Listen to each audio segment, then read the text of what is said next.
They knocked on his door with blood on their hands, and not a single word of it belonged to them. The wind came first, dragging cold down the mountain like something alive, pressing against the cabin walls with a low, restless breath that never quite settled. Elias Boone stood just inside the doorway, one hand resting on the rough wood, the other hanging loose at his side, listening. He had learned, over 12 long winters, that the mountain always spoke before anything arrived. And tonight, it was warning him. The knock came again. Not loud, not desperate, just steady, like whoever stood outside knew the door would open eventually. Elias didn't move right away. The lantern behind him flickered, casting long shadows across the floorboards, stretching toward the door as if they wanted to see what waited on the other side. He hadn't had visitors in years. Not since he made sure no one would come looking. A third knock, slower this time. Then a voice, soft but clear through the wood. "We didn't kill him." Elias exhaled once, slow. That wasn't the kind of sentence that belonged anywhere near his cabin. He lifted the latch. The door creaked open just enough for the wind to slip in, carrying snow and the faint scent of iron. 2 women stood on his porch, their figures half lost in the swirling white. Their dresses were worn thin from travel, hems stiff with ice, shoulders dusted in snow that had begun to melt into dark patches. The older one stood straighter, her eyes steady despite the cold. The younger leaned slightly toward her, not weak, but watchful, like she expected something to come out of the dark behind them. Elias's gaze dropped, just for a second. Their hands. Stained. Not fresh. Not dripping. But there. Enough to tell a story they hadn't spoken yet. The younger woman noticed where he was looking and pulled her hands closer to her coat, but not before he saw the tremor in her fingers. Not fear. Not exactly. Something tighter than that. "We didn't kill him," she repeated, quieter now. The wind shifted, and for a moment, everything went still. Elias looked past them, out into the trees. Nothing moved. No horses. No lanterns. No sound but the mountain breathing. That was what bothered him most. Trouble never traveled alone. He studied their faces. Not wild. Not broken. Not the kind of people who lost themselves on the trail. These were women who had made choices, and were still carrying them. "Then why are you here?" he asked. His voice came out low and used, like it had to remember how to be spoken. The older woman met his eyes. "Because they'll say we did." A pause, just long enough for the truth to settle somewhere between them. Elias leaned against the doorframe, the cold creeping in around his boots. He could close the door. He should close the door. That was the rule. No strangers. No stories. No pasts that weren't his. He had kept that rule for 12 years. Survived by it. But the mountain was quiet now. Too quiet. And something in that silence felt like it was waiting for him to decide. Elias stepped back. The door opened wider. "You get one night," he said. "After that, you keep moving." The younger woman exhaled like she'd been holding her breath for miles. The older one nodded once. No gratitude. Just understanding. They stepped inside, bringing the cold with them, along with whatever followed close behind. Elias closed the door. And for the first time in a long while, it didn't feel like it kept anything out. The fire took its time catching, like everything else in Elias Boone's cabin, slow, deliberate, unwilling to waste effort on anything that did not matter. The 2 women stood just inside the doorway at first, not moving further in, as if the threshold itself carried weight. Snow melted off their boots and gathered in small dark pools on the wooden floor. Elias did not look at them right away. He crouched near the hearth, feeding a thin piece of split pine into the coals, watching the flame build instead of asking questions he already knew would not be answered straight. He had learned long ago that people brought their stories in pieces, and the truth only showed itself when it was ready, not when it was asked for. "Close the door all the way," he said without turning. The younger one moved first, pushing it shut until the wind outside became a distant murmur. The silence that followed settled heavy, thicker than before. Elias rose slowly, brushing the ash from his hands, and finally looked at them under the steady light of the lantern. Up close, the signs were clearer. Their coats were not poor, just worn from travel. Their boots were good leather, cracked from miles, not neglect. The older woman carried herself like someone who had once been listened to. The younger one carried herself like someone who had learned not to expect it. Elias nodded once toward the small table near the fire. "Sit. Heat will come faster if you stop standing like you are ready to run." They exchanged a glance, brief and quiet, then did as told. The younger one kept her hands folded tight in her lap, fingers still marked despite her attempt to hide them. The older one rested hers on the table, steady, unashamed. Elias noticed that. He always noticed what people chose not to hide. He reached for a tin kettle and set it near the flame, the metal clicking softly as it warmed. "Names," he said. "Not a question." The older woman answered. "Clara." A pause, then, "This is Lily." Elias gave a small nod, as if placing those names somewhere in his mind without attaching anything to them yet. "Elias," he said. "Nothing more. No last name. No history. Just enough to fill the space." The kettle began to whisper as heat reached it. Outside, the wind shifted again, brushing along the cabin walls like fingers searching for a way in. Lily's eyes flicked toward the window. Elias followed the movement, then looked back at her. "No one followed you up the ridge," he said. "Not yet." The word hung there. "Not yet." Clara leaned forward slightly. "You sound certain." Elias shrugged once. "Mountain tells you things, if you listen long enough." He poured water into 3 chipped cups, the steam rising thin and pale between them. He pushed 2 across the table. Clara took hers with a quiet nod. Lily hesitated, then wrapped her hands around the tin as if she needed to feel something solid. Elias remained standing. He did not sit. He never sat when strangers were in his cabin. "You said they will blame you," he said, voice even. "That means someone is already looking." Clara met his gaze. "Yes. And they will not stop at the valley." Another pause. "No." Elias studied her a moment longer, then glanced at Lily, whose grip tightened slightly on the cup. 2 stories, he thought. Always 2. One spoken, one carried. He turned back to the fire, adding, "Another piece of wood," listening to the way it cracked as it caught. "You can stay," he said at last. "But understand something." He straightened, the firelight catching the lines of his face. "Under this roof, lies do not last long." The words were not sharp, not threatening, just certain. Clara held his gaze without flinching. Lily looked down. Outside, the mountain went quiet again. And this time, it felt like it was listening. The fire settled into a steady burn, low and patient, filling the cabin with a warmth that did not quite reach the corners.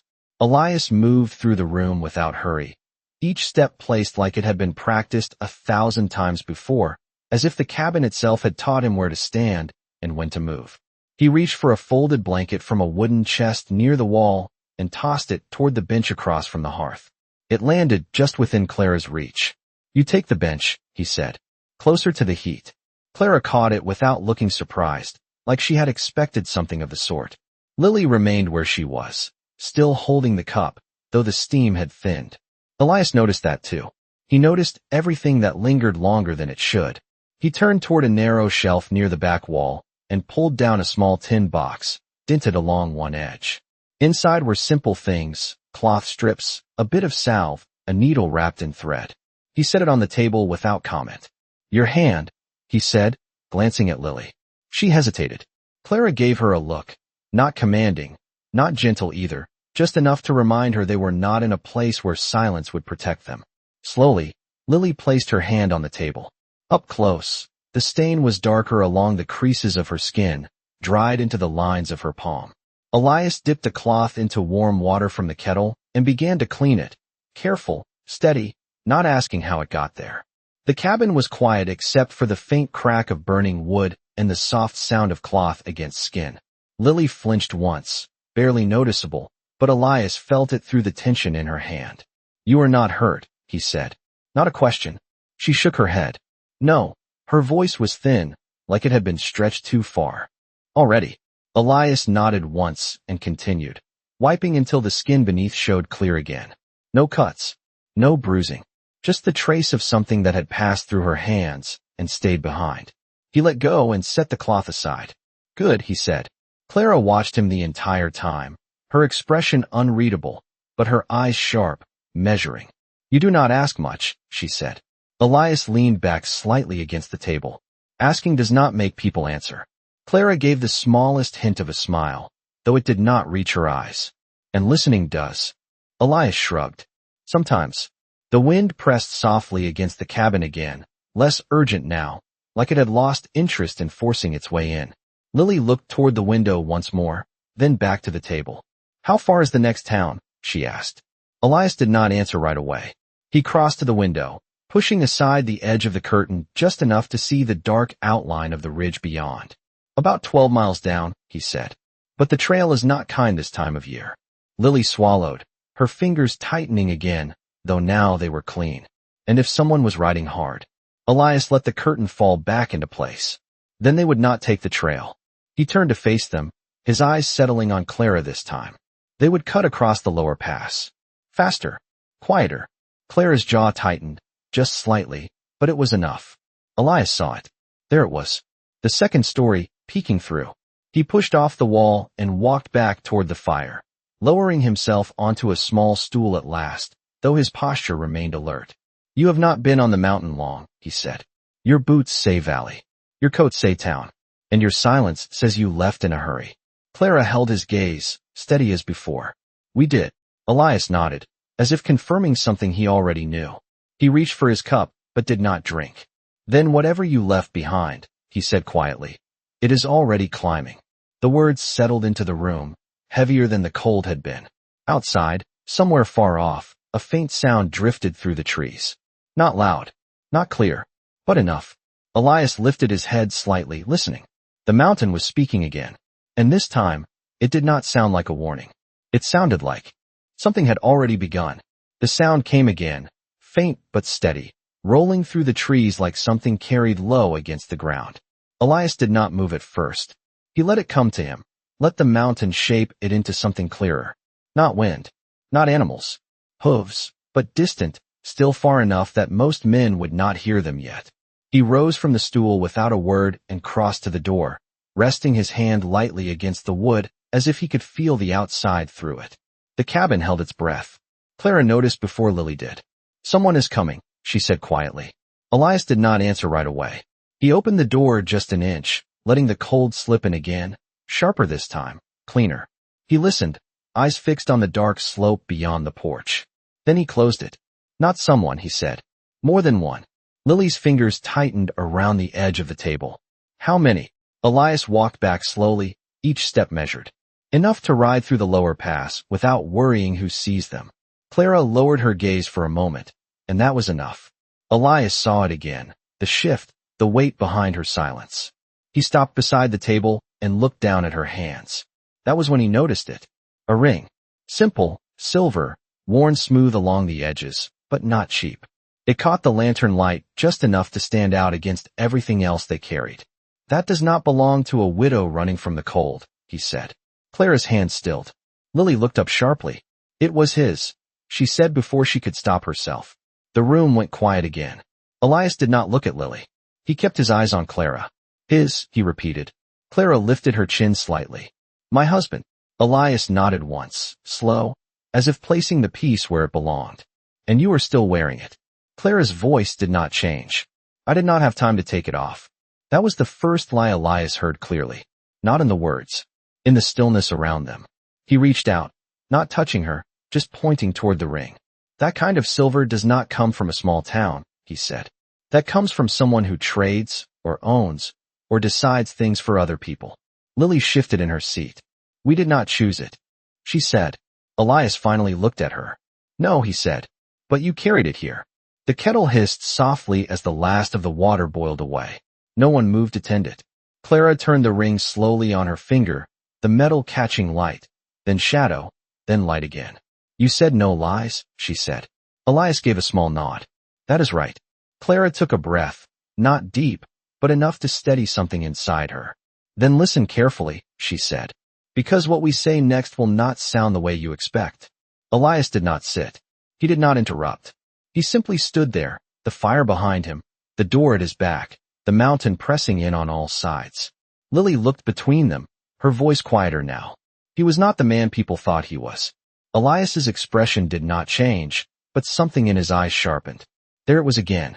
The second story, no longer hiding. Outside. The sound of hooves drifted closer, still distant, but no longer uncertain. Time was narrowing. Elias glanced once toward the door, then back to Clara. Then you better speak faster than they can ride, he said. The ring stopped turning. Clara's hand went still.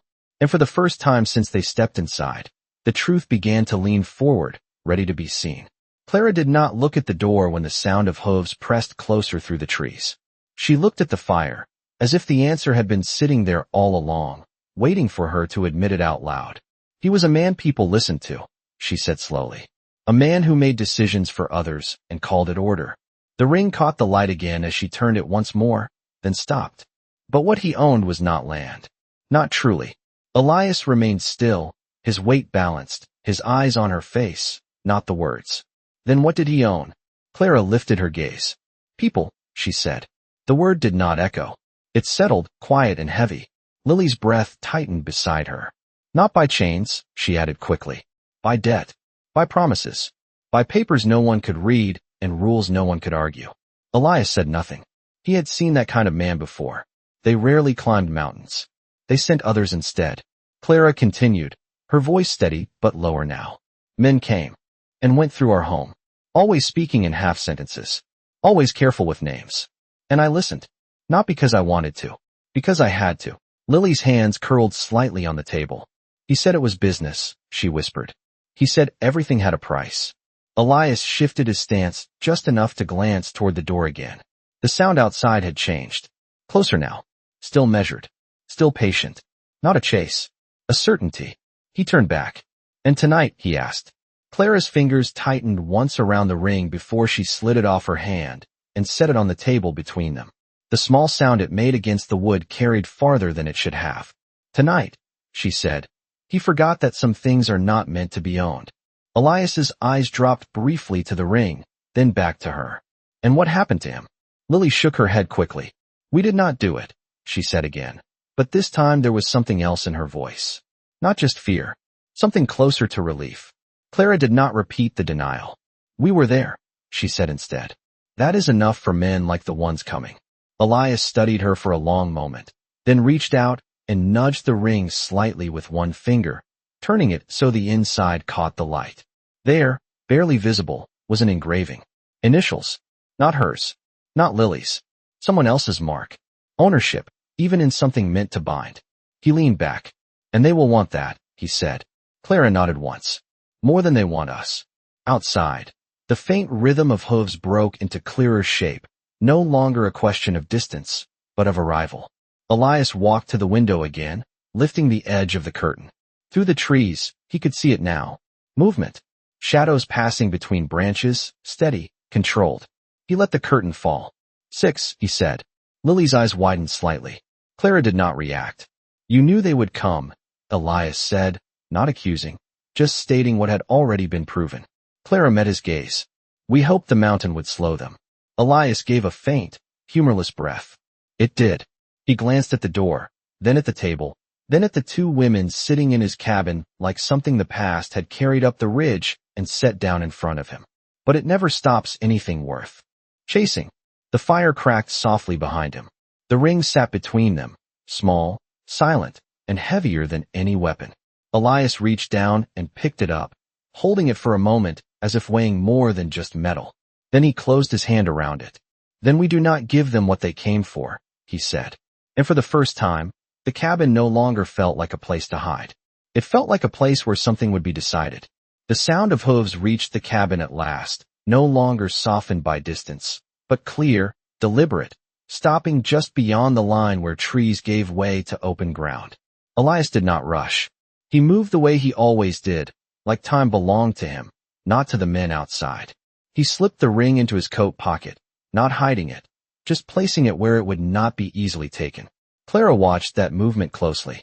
Lily did too, though hers carried something closer to hope. Elias stepped toward the door, then stopped just short of it, turning back once more. You said no lies, he reminded them quietly. Clara nodded. No lies. Elias held her gaze a moment longer, then asked the question that had been waiting since the first knock. Did he deserve what found him? The fire cracked softly behind him. Outside, a voice carried faintly through the wood. Not loud. Not calling yet. Just present. Clara did not answer right away.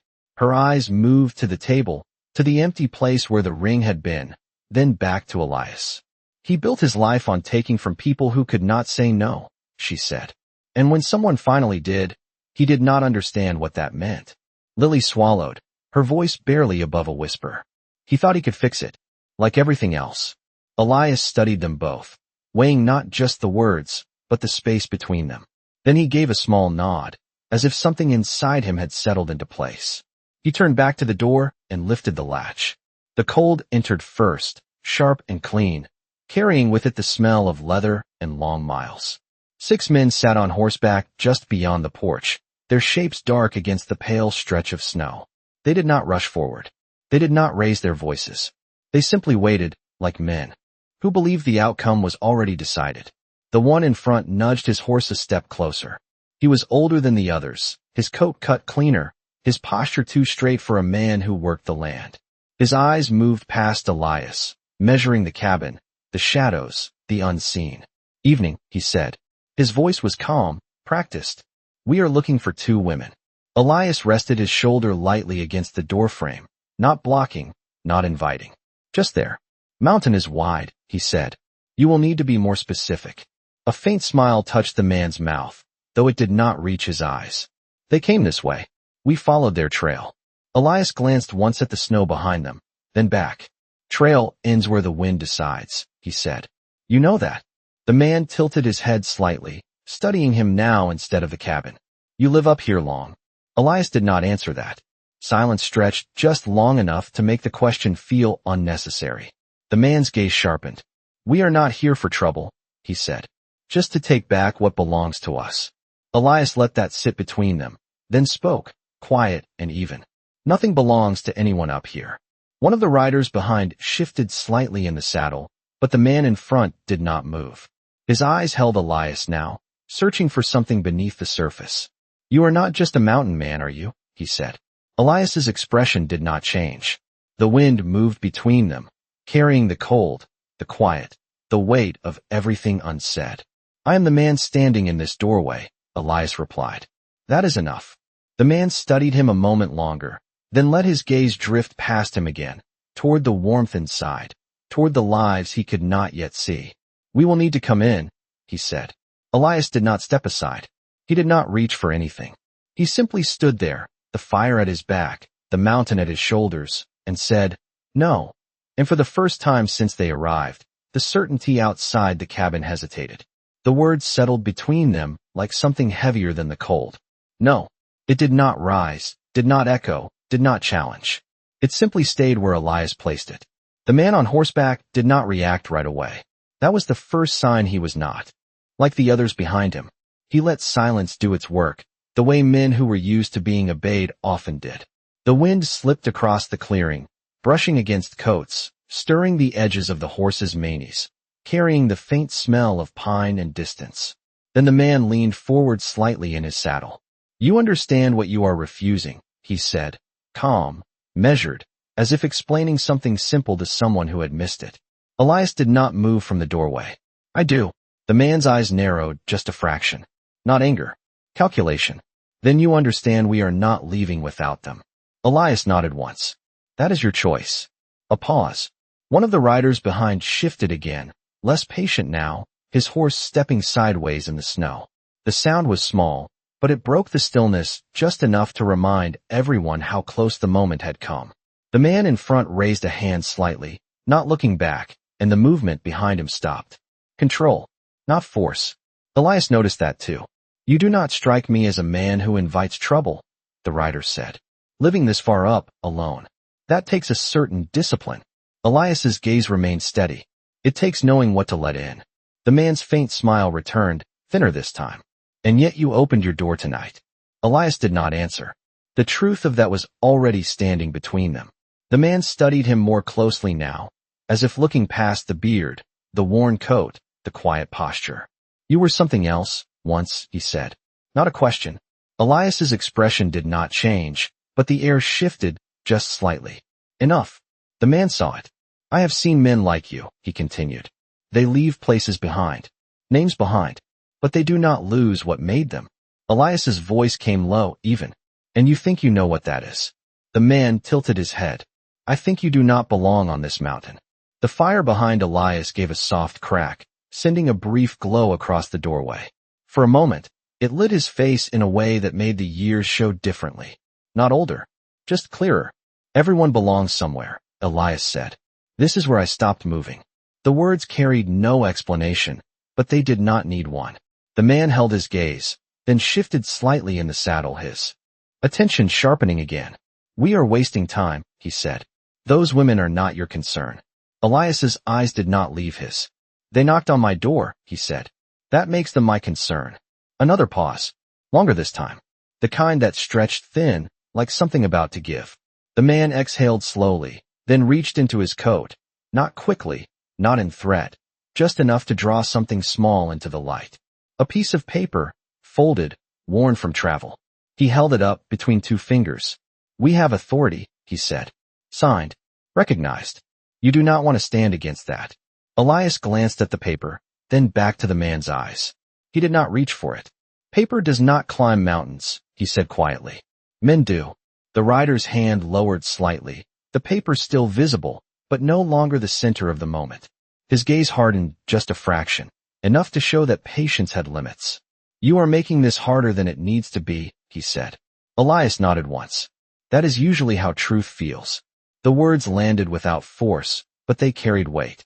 Behind him, inside the cabin, Clara and Lily sat in silence, listening to every word that passed through the doorway. Outside, 6 men waited for something to break. But nothing did. Elias stood there, unmoving, and in that stillness, something began to shift. Not in the cabin, not in the snow, in the men themselves. Because for the first time since they arrived, they were no longer certain how this would end. The paper remained in the man's hand, but something about it had changed. It no longer carried weight. Not here. Not on this mountain. Elias saw it in the way the man's fingers tightened slightly around the edge, as if he needed to remind himself what it meant. Authority, order, ownership, things that worked well in towns with walls and witnesses, not in a place where the wind erased tracks before morning. Elias took one step forward, not enough to close the distance, just enough to shift the balance. Snow pressed under his boot with a soft, final sound. "You brought 6 men for 2 women," he said. "That tells me more than your paper does." The man's eyes narrowed again, but this time there was something else beneath it. Not doubt. Recognition. "You think you understand this situation," he said. Elias shook his head once. "No," he replied. "I understand men." Silence followed. Not empty. Full. The kind that made every small movement feel louder than it should. A horse shifted. Leather creaked. Breath fogged in the cold air between them. The man lowered the paper slowly, folding it once, then again, as if the act itself gave him time to think. "Then you understand that this does not end here," he said. Elias's gaze did not move. "Most things do not," he answered. The man studied him for a long moment, longer than before, his eyes tracing the lines of his face, the stillness in his posture, the way he did not reach for anything and yet did not give ground.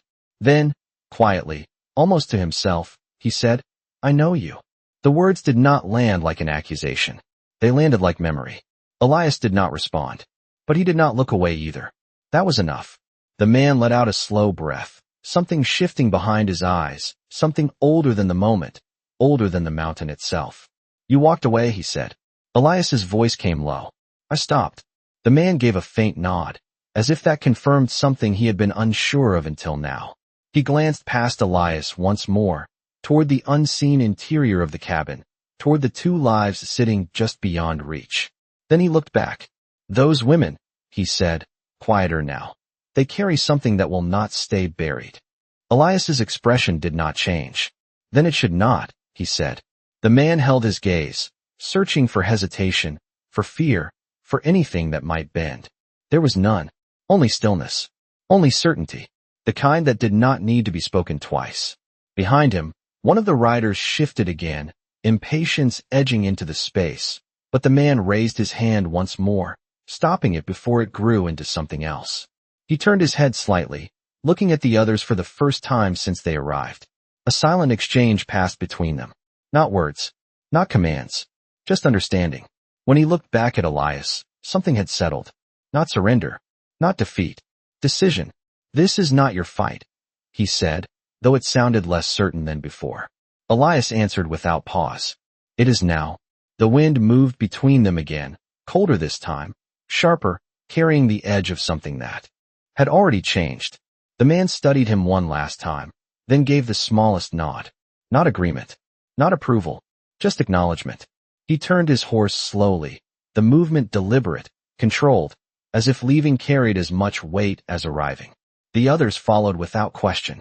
6 riders became 5, then 4, then shapes moving back toward the trees, their presence fading into the mountain that had allowed them in but would not hold them. Elias remained where he stood until the last sound disappeared, until the silence returned fully, settling over the clearing like it had been there all along. Only then did he step back, closing the door with a quiet finality. Inside, the fire still burned. And for the first time that night, the mountain was no longer waiting. It had already decided. The silence inside the cabin lingered long after the last hoofbeat had faded into the trees. It did not rush away.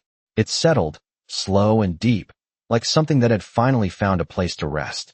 Elias stood with his hand still on the door for a moment, feeling the wood, the cold that pressed against it, the absence that had replaced the men outside. Then he turned back. The fire burned steady, its light softer now, less urgent. Clara had not moved from the table. Lily's hands were no longer clenched. They both looked at him, not with fear this time, not with the tight edge they carried when they first stepped through his door, but with something quieter, something uncertain. Elias walked past them without a word and reached for the kettle, pouring what little warmth remained into the cups again, though the water had gone thin. He set one in front of each of them, then took his place near the fire, lowering himself onto the stool like he had earlier, but different now. The room had changed. Or maybe it was him. Clara spoke first. "They will come back," she said. Not a warning, not a plea, just truth. Elias nodded once. Most men like that do. Lily looked down at her hands, turning them slowly as if seeing them for the first time without the stain. "Then why did they leave?" she asked. Elias leaned forward slightly, resting his forearms on his knees, eyes on the fire. "Because they heard something they were not expecting," he said. Clara watched him closely. "And what was that?" Elias did not look up. "The truth," he answered. The fire cracked softly, sending a brief glow across the room. Lily frowned slightly. "You did not say much," she said. Elias gave the smallest hint of a smile, though it did not fully form. "You do not always have to," he replied. "Sometimes it is enough to stand where it cannot be ignored." The words settled between them, simple, unadorned, but they carried something that neither woman argued with. Clara reached for the cup, her fingers steady now, and took a slow sip. "You are not what you seem," she said. Elias let the silence answer that for a moment, then finally looked at her. "Neither are you," he said. Clara's gaze softened, just slightly. Not in weakness, in recognition. Outside, the wind had calmed, no longer pressing against the cabin, no longer searching for a way in. The mountain had gone still again, but this time it did not feel watchful. It felt settled. Lily glanced toward the door, then back to Elias. "What happens now?" she asked. Elias followed her gaze briefly, then returned to the fire. "Morning comes," he said. "And you keep moving." Lily hesitated. "And you?" Elias leaned back slightly, his eyes drifting to the third cup he had set on the table without thinking, still untouched. He looked at it for a long moment. Then he reached out and nudged it closer to the fire, as if making room for it. "I stay," he said quietly. Clara noticed the movement. She did not comment on it. She did not need to. Some things were not meant to be spoken. The fire burned low, steady, filling the cabin with a warmth that no longer felt temporary. Outside, the mountain held its silence, vast and indifferent, but no longer empty. And inside that small cabin, something had shifted. Not loud, not sudden, just enough. Because out here, justice did not need to be carried by force. It only needed someone willing to stand still long enough for it to be seen. And sometimes that was enough.